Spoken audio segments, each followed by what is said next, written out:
Hello everyone, CGPSC ABCD में आप सभी का फिर से एक बार स्वागत है। जैसे कि आप सभी को पता है कि छत्तीसगढ़ महिला एवं बाल विकास विभाग के द्वारा अधीक्षक पद की भर्ती निकाली गई है, जो कि बाल देखरेख संस्था के अधीक्षक के रूप में निकाला गया है। और इसका एग्ज़ाम लेने का जो रिस्पॉन्सिबिलिटी है वो सीजीपीएससी को दिया गया है। अब इसका सिलेबस को देखेंगे तो दो पार्ट में बटा हुआ है, ठीक है। एक पार्ट जो है छत्तीसगढ़ के सामान्य ज्ञान पर आधारित है और दूसरा जो पार्ट है, पार्ट 2 जो है, ये पूरी तरीके से बालकों से संबंधित सामान्य ज्ञान पर आधारित होगा। तो इसका सिलेबस जो है थोड़ा वास्ट है।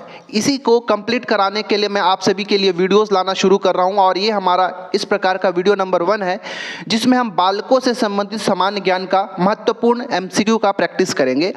बेसिकली इस वीडियो के अंदर हम 25 इंपॉर्टेंट एमसीक्यू क्वेश्चंस का प्रैक्टिस करेंगे। तो आप भी इस प्रैक्टिस को करने की कोशिश करिएगा और लास्ट में आप कमेंट करके बताइएगा कि आउट ऑफ 25 आपका कितना सही हो रहा है।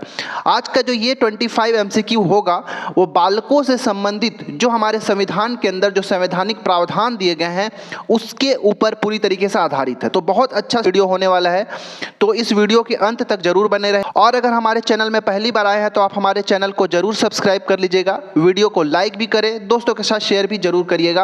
और हमारा जो टेलीग्राम चैनल है सीजीपीएससी एबीसीडी का, आप उसको भी जरूर ज्वाइन कर लीजिएगा। तो चलिए आज के इस वीडियो की शुरुआत करते हैं और आप वीडियो को पॉज करके सारे प्रश्नों को लगाने की कोशिश करिएगा और लास्ट में कमेंट करना बिल्कुल मत भूलना कि आपका कितना सही हो रहा है। स्क्रीन के ऊपर आपके लिए पहला प्रश्न ये रहा कि संविधान का कौन सा अनुच्छेद 14 वर्ष से कम आयु के बच्चों के श्रम पर प्रतिबंध लगाता है। तो बहुत अच्छा प्रश्न है।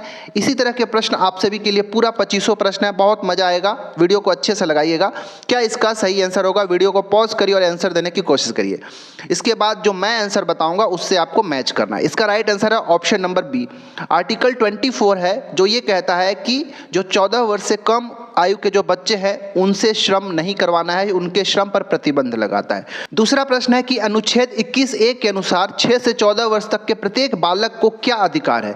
स्वास्थ्य का अधिकार, शिक्षा का अधिकार, भोजन का अधिकार या फिर श्रम का अधिकार? बताइए। राइट आंसर है ऑप्शन नंबर बी, शिक्षा का अधिकार दिया गया है। ये आर्टिकल 21(a) कहता है कि 6 से 14 वर्ष तक के जितने भी बालक बालिकाएं हैं सबको प्रारंभिक शिक्षा का अधिकार है। राइट, तो इसका आंसर ऑप्शन नंबर बी है। चलिए प्रश्न क्रमांक 3 को देखिए। तीसरा प्रश्न है स्क्रीन के ऊपर कि संविधान के किस भाग में बच्चों के लिए निःशुल्क एवं अनिवार्य शिक्षा का प्रावधान किया गया है? मौलिक अधिकार में, राज्य के नीति निर्देशक तत्व में, मौलिक कर्तव्य में या फिर न्यायपालिका के भाग में? बताइए क्या इसका आंसर है? ऑप्शन नंबर ए है, मौलिक अधिकार के अंतर्गत ये पार्ट जो है आता है। ठीक है, मौलिक अधिकार के अंतर्गत कहा गया है कि बच्चों के लिए निःशुल्क और अनिवार्य शिक्षा का प्रावधान दिया गया है मौलिक अधिकारों में। चौथा प्रश्न है कि संविधान का 86वां संविधान संशोधन जो कि 2002 में हुआ था के द्वारा कौन सा नया अनुच्छेद जो है संविधान के अंदर जोड़ा गया था? आर्टिकल 21(a), 45(a), 51(a) के या फिर आर्टिकल 24(a? बताइए क्या इसका सही आंसर होगा? ऑप्शन नंबर ए, ठीक है, अनुच्छेद 21(a) है, इसी को मौलिक अधिकारों के अंतर्गत 86वां संविधान संशोधन 2002 के द्वारा 21(a) को संविधान में जोड़ा गया था। तो हमारा ऑप्शन नंबर ए जो है बिल्कुल राइट आंसर हो जाएगा। उम्मीद है आप सभी का भी सही हुआ होगा और बहुत अच्छे प्रश्न हैं। ये सारे प्रश्न तो आप सभी से बनना ही चाहिए। प्रश्न क्रमांक 5 है कि अनुच्छेद 45 में क्या कहा गया है? बच्चों को रोजगार न देना, सभी के लिए शिक्षा, 6 वर्ष तक के बच्चों के लिए प्रारंभिक बाल्य देखभाल एवं शिक्षा या फिर चौथा है बाल विवाह पर रोक? बताइए आर्टिकल 45 में क्या कहा गया था? तो इसका राइट आंसर जो है ऑप्शन नंबर सी बिल्कुल सही है कि 6 वर्ष तक को बच्चों के लिए प्रारंभिक बाल्य देखभाल किया जाना चाहिए और उनके प्रारंभिक शिक्षा का भी प्रावधान किया गया। तो ये आर्टिकल 45 में कहा गया था, जो कि 86वें संविधान संशोधन के द्वारा बाद में शिक्षा के अधिकार के रूप में 21(a) में जोड़ दिया गया। राइट।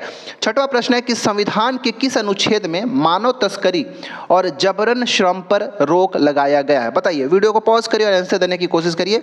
इसका right answer option number B, अनुच्छेद 23 जो है इस तरह का प्रावधान रखता है। ठीक है, चलिए 7वां प्रश्न देखते हैं। 7वां प्रश्न स्क्रीन के ऊपर कि नीति निर्देशक तत्वों में बालकों के हित हेतु प्रावधान किस अनुच्छेद में किया गया है? बताइए, नीति निर्देशक तत्व में। तो पहले तो आप सभी को पता होना चाहिए कि नीति निर्देशक तत्व जो है कहाँ से कहाँ तक होना चाहिए। तो आपको अच्छे से संविधान के अंतर्गत जो भी प्रावधान दिए गए हैं बालकों से संबंधित उसको पढ़ के जाना है, क्योंकि ये सिलेबस के अंदर डायरेक्टली मेंशन किया गया है। बताइए इसका आंसर क्या होगा? ऑप्शन नंबर बी बिल्कुल राइट आंसर है। आर्टिकल 39 जो है इसी नीति निर्देशक तत्व के अंतर्गत बालकों के हित हेतु प्रावधान किया गया है, याद रखिएगा। 8वां प्रश्न है कि अनुच्छेद 39E का संबंध किससे है? महिलाओं के समान वेतन से, बच्चों को आर्थिक शोषण से सुरक्षा से, शिक्षा से या फिर खाद्य सुरक्षा से? बताइए।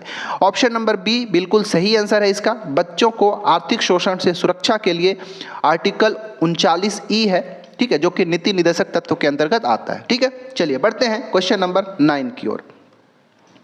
9वां प्रश्न है कि अनुच्छेद 39F किससे संबंधित है? बच्चों के विकास और संरक्षण से, श्रमिक अधिकारों से, मतदान के अधिकार से या फिर स्वास्थ्य नीति से? बताइए क्या इसका आंसर होगा? ऑप्शन नंबर ए इसका बिल्कुल राइट आंसर है। बच्चों के विकास और संरक्षण से संबंधित है 39F। ठीक है। 10वां प्रश्न है कि संविधान के मौलिक कर्तव्यों में माता पिता का कौन सा कर्तव्य बच्चों से संबंधित है? उन्हें अनुशासन सिखाना, 6 से 14 वर्ष के बच्चों को शिक्षा दिलाना, बच्चों को काम पर लगाना या फिर समाज सेवा करना? ऑप्शन नंबर बी बिल्कुल सही है। इस के अंतर्गत ये कहा गया है कि 6 से 14 वर्ष तक के जितने भी बच्चे हैं उनके माता पिता का ये मौलिक कर्तव्य होगा कि उनको शिक्षा दिलाएं। ठीक है, ये उनका प्रारंभिक शिक्षा जो है उनका अनिवार्य शिक्षा के अंतर्गत आता है। ठीक है, चलिए प्रश्न क्रमांक 11वां प्रश्न है कि अनुच्छेद 51A का के जो है किससे संबंधित है? पर्यावरण संरक्षण से, बच्चों की शिक्षा का कर्तव्य, बाल श्रम निषेध या फिर स्वास्थ्य का अधिकार? बताइए क्या इसका राइट आंसर है? ऑप्शन नंबर बी बच्चों की शिक्षा का कर्तव्य। ठीक है, ये उनका कर्तव्य होगा, ये उनका होगा कि अनुच्छेद 51A क्या कहता है? बच्चों के शिक्षा का अधिकार कर्तव्य से संबंधित रखता है। 12वां प्रश्न है कि बाल श्रम निषेध और विनियमन अधिनियम पारित कब हुआ था? 1981 में, 1986 में, 1992 में और 2002 में? बताइए क्या इसका आंसर होगा? ऑप्शन नंबर बी 1986 में, जो कि शिक्षा का अधिकार जो है जो कि 2002 के अंदर पारित हुआ था, जो संविधान में जोड़ा गया था, उसी के अंतर्गत ये भी कहा गया था कि जो बच्चे होंगे उनसे बाल श्रम नहीं कराया जाएगा, उनसे निषेध और विनियमन का अधिनियम को इसी समय पारित किया गया था 1986 के अंदर ही।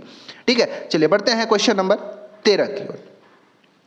13वां है कि बाल अधिकारों का संरक्षण आयोग अधिनियम कब पारित हुआ था? 1998, 2000, 2005 या फिर 2006? बताइए।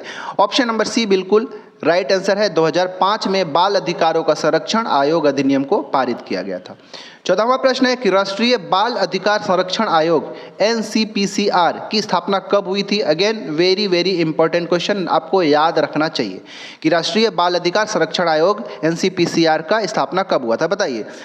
2006 में, 2007 में, 2008 में या फिर 2010 में? तो 2007 में इसका स्थापना किया गया था, आप सभी को पता होना चाहिए, राइट। चलिए बढ़ते हैं प्रश्न क्रमांक 15 की ओर।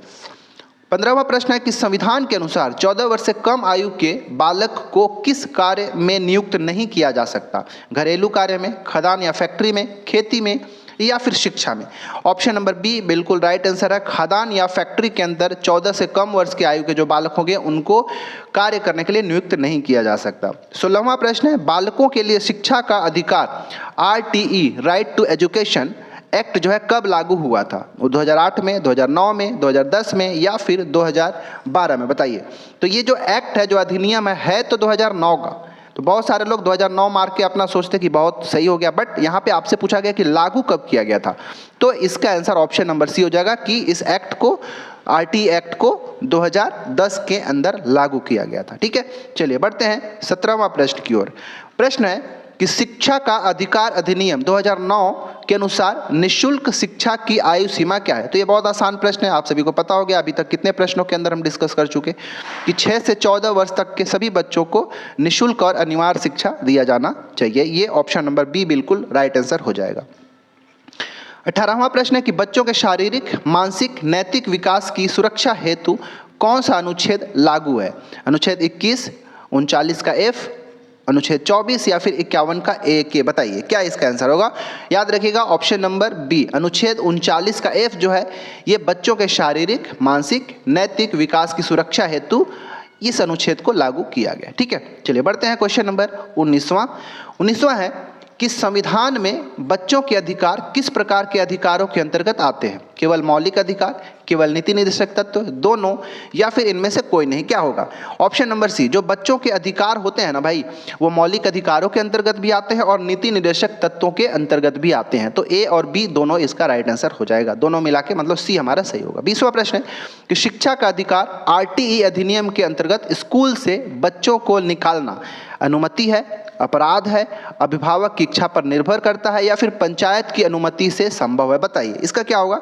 तो यह एक तरह का अपराध है। आप किसी भी बच्चे को अपने स्कूल से बेदखल नहीं कर सकते। ठीक है, यह शिक्षा के अधिकार के अधिनियम का उल्लंघन होगा।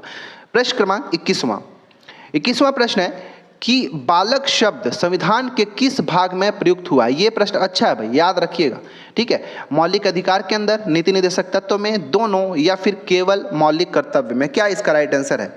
ऑप्शन नंबर सी, मौलिक अधिकारों के अंदर भी बालक शब्द का प्रयोग हुआ है और जो नीति निर्देशक तत्व हैं उसके अंदर भी बालक शब्द का प्रयोग किया गया। सी बिल्कुल राइट आंसर हो जाएगा। 22वां प्रश्न है कि संविधान के अनुसार बालकों के लिए समान अवसर देना किस अनुच्छेद में निहित है? ठीक है, बालकों के लिए समान अवसर की बात किया गया है। ठीक है, वहां पे अगर आर्टिकल 16 के अंदर जाएंगे तो ये नहीं है कि समान अवसर सभी को, वो रोजगार से संबंधित रखता है। ठीक है, तो ये थोड़ा सा प्रश्न जो है बालकों पर आधारित है, 14 वर्ष से कम वर्ष के जो बच्चे उनके लिए है। इसके लिए क्या होगा? अनुच्छेद 14, 15 का 3, अनुच्छेद 17 या अनुच्छेद 21? ऑप्शन नंबर बी इसका राइट आंसर हो जाएगा। अनुच्छेद 15 का जो 3 है वो बालकों के लिए समान अवसर की बात करता है। ठीक है, हमारा ऑप्शन नंबर बी बिल्कुल राइट आंसर हो जाएगा। 23वां प्रश्न को ध्यान से देखिएगा कि अनुच्छेद 15(3) सरकार को क्या अधिकार देता है? महिलाओं व बच्चों के लिए विशेष प्रावधान देता है, शिक्षा का अधिकार देना, भेदभाव रोकना, या फिर न्यायपालिका को सशक्त बनाना? बताइए। तो इसका आंसर है ऑप्शन नंबर ए। ठीक है, जो महिलाएं होंगी और जो बच्चे होंगे उनके लिए विशेष प्रावधान देता है आर्टिकल 15(3), और इसी के अंदर हमने क्या देखा कि बालकों के लिए समान अवसर की भी बात की गई है। ठीक है, 24वां प्रश्न है कि बाल अधिकारों की अंतर्राष्ट्रीय संधि UNCRC भारत ने कब अंगीकृत किया? ये भी अच्छा प्रश्न है भाई। ठीक है, याद रखिएगा। बताइए, जो भी इंपॉर्टेंट बताओ, हालांकि इंपॉर्टेंट तो सभी है, लेकिन जो आपको लग रहा है कि ये थोड़ा अलग है, मैं पहली बार इस प्रश्न से गुजर रहा हूं, तो उन प्रश्नों को आपको एक जगह नोट डाउन कर लेना है। ठीक है, अब बताइए कि अंतर्राष्ट्रीय संधि जो UNCRC है इसको भारत ने कब अंगीकृत किया था? आप सभी को बताना है। 1992 के अंदर। हाँ, ठीक है, याद रखिएगा। ऑप्शन नंबर सी इसका राइट आंसर होगा। चलिए अब हम 24वां के बाद 25वां आखिरी प्रश्न की ओर आ गए हैं। बालकों के कल्याण हेतु एकीकृत बाल विकास योजना ICDS कब शुरू की गई थी? 1975, 80, 1986 या फिर 1990? बताइए। याद रखिएगा 1975 के अंदर बालकों के कल्याण के लिए एकीकृत बाल विकास योजना की शुरुआत पहली बार की गई थी। हमारा ऑप्शन नंबर ए बिल्कुल सही आंसर होगा। तो इस प्रकार हमने संविधान के अंदर बालकों के लिए क्या प्रावधान है इससे संबंधित हमने 25 इंपॉर्टेंट MCQ का प्रैक्टिस यहाँ पे किया। 25 में से आपका कितना सही हुआ कमेंट करके बताइए। और इस तरह का सीरीज़ जो है क्या आप सभी को अच्छा लगेगा? पहले तो बहुत सारे लोग ऐसे होंगे जो इस पोस्ट के लिए, जो सुपरिटेंडेंट का जो पोस्ट निकाला गया है, जो अधीक्षक का महिला एवं बाल विकास के द्वारा, इसमें बहुत सारे लोग एलिजिबल ही नहीं होंगे क्योंकि इसका थोड़ा सा एलिजिबिलिटी थोड़ा डिफरेंस है। ठीक है, तो अगर आपने अभी तक फॉर्म तो इसका भरा ही जा रहा है, तो अगर आप एलिजिबल है तो इस फॉर्म को जरूर भरिएगा और बहुत अच्छे से तैयारी करिएगा। बहुत ही बेहतरीन पोस्ट है। ठीक है, तो चलिए मिलते हैं किसी और वीडियो में। अगर आप चैनल में पहली बार आए हैं तो सब्सक्राइब कर लीजिए हमारे चैनल को, वीडियो को लाइक करें, दोस्तों के साथ शेयर करिएगा और अच्छे से तैयारी करिए। Thanks for watching our video.